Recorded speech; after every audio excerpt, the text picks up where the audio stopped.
The theory of information cascades. People need to make decisions every day, and while some choices do not affect their lives, others can be critical. At the same time, a person often makes choices based on the experience or opinion of others, especially in conditions of limited time or information, and this leads to information cascades. Sometimes this approach can be useful for decision-making, but often it harms and forces a person to make a wrong choice. I also had experience with information cascades, and in the case of buying a house, they helped me make the right decision, but in the case of attending work events, they harmed my career. Information cascade theory is one of the explanations for human behavior, precisely the decision-making process. Hoch and Kunreuther note that information cascades arise in situations of uncertainty when information is insufficient or difficult to interpret. For this reason, people tend to trust others' experiences if they separately come to the same solution. For example, most tourists choose restaurants to visit based on reviews on the internet. The positive experience of many people demonstrates its quality, and it is impossible to get additional accurate information before visiting this restaurant. However, information cascades are often based on very little information and can, therefore, be detrimental to decision-making. At the same time, in contrast to herding, information cascades are based on strong beliefs, so a person may not perceive signs that say the opposite of his or her vision.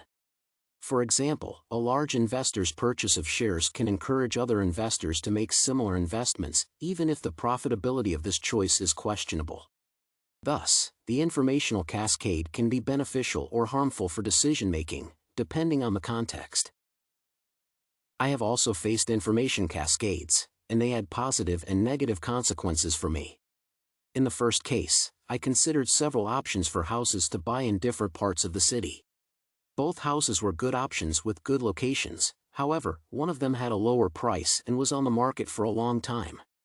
The real estate agent gave me the same information about both houses and neighborhoods, so I could not understand why the lowered price was lowered. However, after searching on the internet and meeting friends who recently bought a house in the area where the more expensive house is located, I refused a cheaper option. In this case, I was influenced by two information cascades, namely the example of friends and the fears formed by stereotypes. Although my friends did not give me new information about the advantages and disadvantages of the neighborhood, they helped me form a positive impression of their experience. At the same time, tips and blog stories said that I should not buy an undervalued house that has been on the market for a long time, since it probably has hidden problems. I did not have enough information to formulate my opinion, however, the information cascades helped me decide.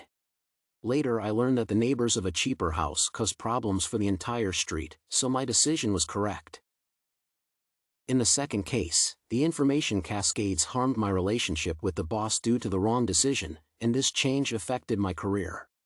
During the pandemic, our company held the necessary work meetings, training, and other events, however, employees could stay at home at will. Several meetings were essential to me, but I missed them because of fear of infection and the example of my colleagues who also missed several important events for them. However, I did not have enough information about their previous experiences or agreements with their boss and clients. In addition, I later learned that all the participants in the events used protective measures against the spread of the virus, and no one was infected. However, the information cascade for me was the opinion of my colleagues who also missed events, and this decision did not affect their work or, on the contrary, visited some of them but did not benefit. I followed the example of my colleagues, but for me, missing one event was more critical, which became the reason for the penalty and the reduction of my working hours. This situation occurred because my colleagues did not have enough information to make decisions for me, and I misinterpreted their situation. The difference between the two cases is the availability of information from people whose experience I used to make decisions. The use of information cascades is rational if an informed person acts first, and an uninformed being follows his example. In the case of buying a house, I had limited information. However, the experience of people who made the mistake of purchasing property at a lower price, as well as the positive reviews of my friends, demonstrate that they had the information. At the same time, my colleagues did not know about my situation. I shouldn't have to rely on other people's experiences, but misinterpretation and beliefs, reinforced by an unwillingness to attend the event, pushed me to the wrong decision.